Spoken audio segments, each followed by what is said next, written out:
Assalamualaikum warahmatullahi wabarakatuh. Alhamdulillah ala ni'amillah. Wassalatu wassalamu ala rasulillah wa ala alihi wa sahbihi wa mawalah. La hawla wa la quwata illa billah, amma ba'du. Bapak-bapak, ibu-ibu, saudara-saudara sekalian dimanapun Anda berada, semoga dalam keadaan sehat walafiat, panjang umur dalam taat dan ibadah kepada Allah, dimurahkan rezekinya yang halal, yang berkah, yang banyak, dimudahkan segala urusannya, dan dijadikan anak-anak yang saleh dan salehah, menjadi zuriyah, keturunan anak yang bakti kepada ibu dan bapaknya, cinta terhadap Al-Quran, mengamalkan ajaran Al-Quran, dan menjadi seorang penghafal Quran. Amin ya rabbal alamin. Dalam kesempatan yang baik ini, saya sedikit ingin membahas tentang cara-cara untuk mendapatkan keberkahan rezeki dari Allah Subhanahu wa Ta'ala. Saudara sekalian, banyak orang yang ketika bekerja mencari sesuap nasi, tapi lupa dengan zat yang maha pemberi. Dia berangkat di saat sebelum subuh, dia enggak melaksanakan sholat subuh terlebih dahulu, kemudian zuhur repot di dalam pekerjaannya, asar di perjalanan, maghrib sudah kecapean, isya sudah ketiduran, subuhnya pun kesiangan. Dia enggak melihat siapa yang menciptakan segala sesuatu ini. Dia tidak melihat siapa zat yang maha pemberi rezeki. Ternyata sebetulnya adalah Allah Subhanahu wa Ta'ala. Tapi mereka beranggapan bahwa rezekinya itu dia dapatkan dari bosnya, dari atasannya. Ini yang keliru. Jadi yang pertama itu adalah bertakwalah kepada Allah Subhanahu wa Ta'ala. Karena Allah sudah berjanji dalam firman-Nya, wa may yattaqillah, barang siapa yang bertakwa kepada Allah, yaj'al lahu makhraja wa yarzuqhu min haitsu la yahtasib. Siapa yang bertakwa kepada Allah, yaj'al lahu makhraja, Allah akan berikan jalan keluar dari segala macam kesulitan. Fa inna ma'al usri yusra, inna ma'al usri yusra. Sesungguhnya di balik kesulitan ada kemudahan, sesungguhnya di balik kesulitan ada kemudahan. Nah, orang yang bertakwa kepada Allah, Allah jamin rezekinya, Allah mudahkan segala urusannya. Wa yarzuqhu min haitsu la yahtasib, dan Allah akan memberikan rezeki dari segala macam penjuru, dari segala macam hal-hal yang enggak disangka-sangka. Dari bawah Allah keluarkan, dari atas Allah turunkan, yang jauh Allah dekatkan, yang haram Allah halalkan. Itulah kalau kita lihat orang yang kedekatannya dengan Allah begitu dekatnya, rezekinya begitu murahnya, bahkan dia nggak memikirkan untuk kehidupan dunia, tapi Allah yang memikirkan. Dia nggak cinta terhadap dunia, tapi Allah mencukupinya. Karena banyak juga orang yang kaya akhirnya dibudakin sama dunia, dia nggak menikmati kehidupan dunianya. Kenapa? Ada rasa kegelisahan, ada rasa ketakutan dalam dirinya. Harta sudah banyak, merasa masih kurang, nggak pernah merasakan kecukupan. Kenapa? Karena batinnya nggak dekat dengan Allah Subhanahu wa Ta'ala. Yang kedua, kalau mau rezekinya berkah, rezekinya banyak, bekerja, berusaha. Bahkan kalau mengikuti sunnah Rasulullah, berdagang. Kalau kita bekerja, ada bosnya. Gaji kita sudah ditakar. Tapi kalau kata Bob Sadino, kita berusaha, kita berdagang, maka kita jadi big bossnya, jadi pemiliknya. Tinggal pilihan. Kalau orang yang berani berspekulasi, dia punya mungkin gak banyak modalnya, sedikit, tapi punya kesungguhan, punya keyakinan, dia tetap mendekatkan dirinya kepada Allah. Dia tidak meninggalkan sholatnya, dia tidak meninggalkan puasa sunnahnya.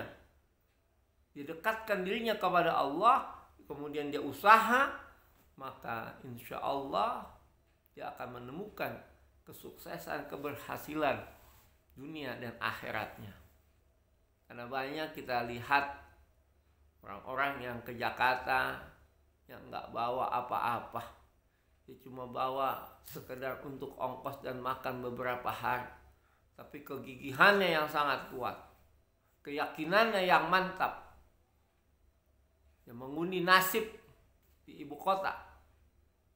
Tapi karena dia bekerja, berusaha dengan sungguh-sungguh, alhamdulillah Allah rubah kehidupannya.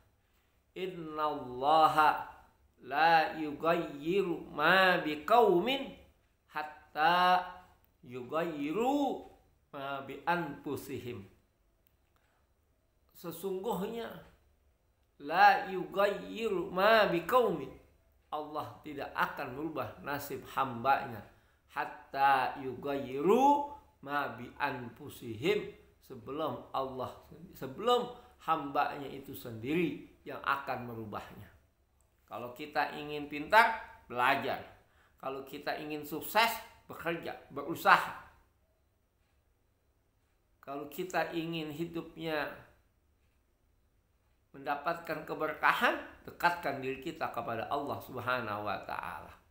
Nggak ada kehidupan bim salah bim abrakadabra, cuma minta tolong, apa tuh yang modelnya yang namanya kantong ajaib, itu mah di film yang nggak sesuai dengan realita.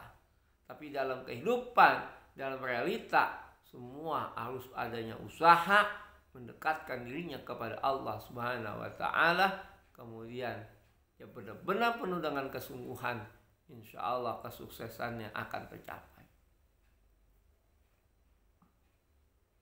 Kemudian yang ketiga, di samping bertakwa, di samping dia bekerja atau berusaha, yang ketiga adalah perbanyaklah beristighfar kepada Allah Subhanahu wa ta'ala, memohon ampun kepada Allah Subhanahu wa ta'ala, beristighfar, berselawat kepada baginda Rasulullah sallallahu alaihi wasallam.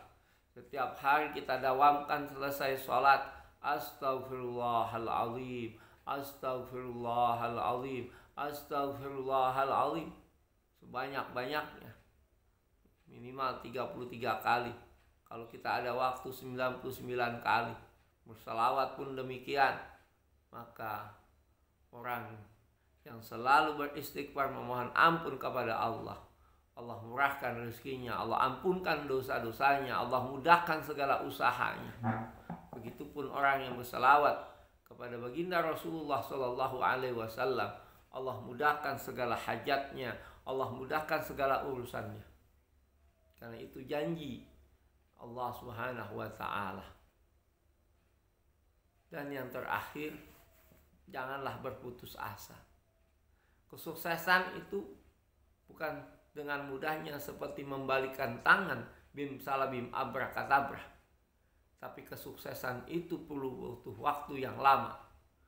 Kalau kita lihat, kita baca orang-orang yang sukses, kita baca biografinya, kehidupannya, dia bangun, jatuh bangun, berpuluh-puluh kali dia jatuh bangun. Tapi dengan kesungguhannya, dengan usahanya, dengan keyakinannya, alhamdulillah, karena begitu membajaknya dirinya, kekuatan yang begitu mantap kepada Allah, keyakinannya yang begitu kokoh bagaikan kokoh karang, putih seputih tulang. Badai segala macam ujian cobaan dapat diterka karena kedekatannya dengan Allah Subhanahu wa taala. Dia yakin semua dengan usaha, dia ikhtiar, barulah ia pasrah, ia tawakal kepada Allah Subhanahu wa taala bahwa segala sesuatu yang terjadi di muka bumi ini adalah karena takdir dari Allah Subhanahu wa taala. Jadi dia tidak menyalahkan dirinya, dia tidak menyalahkan Allah, dia tidak menyalahkan orang lain. Yang penting dia sudah usaha mengikuti aturan koridor Allah Subhanahu wa taala sesuai dengan syariatnya. Di saat ia jatuh, ia yakin bahwa ini adalah ujian dari Allah Subhanahu wa taala. Ia melihat bagaimana kisah daripada Siti Hajar ketika ia mencari air dari Bukit Safa ke Bukit Marwah, karena Nabi Ismail merintih menahan haus yang gak kepanjangan, merintih menahan lapar dan hausnya. Di tempat itu tidak ada orang yang lewat, kemudian tempatnya yang tandus dan kerontang, tidak ada pepohonan dan sulit dicari air. Tapi Siti Hajar bolak-balik dari Bukit Safa ke Bukit Marwah sebanyak 7 kali. Dengan usahanya yang maksimal, dengan keyakinannya kepada Allah Subhanahu wa taala. Kemudian ia melihat Ismail menghentak-hentakan kakinya ke bumi. Disitulah terjadilah keajaiban dari Allah Subhanahu wa taala. Keluarlah air yang bernama Zamzam yang artinya berkumpul. Inilah yang dapat saya sampaikan sekelumit tentang kiat-kiat untuk mendapatkan rezeki yang halal, yang berkah, mendapatkan kebahagiaan dunia dan akhirat. Mudah-mudahan dapat kita amalkan dalam kehidupan kita. Wabillahi taufiq wal hidayah. Wal aqu minkum. Assalamualaikum warahmatullahi wabarakatuh.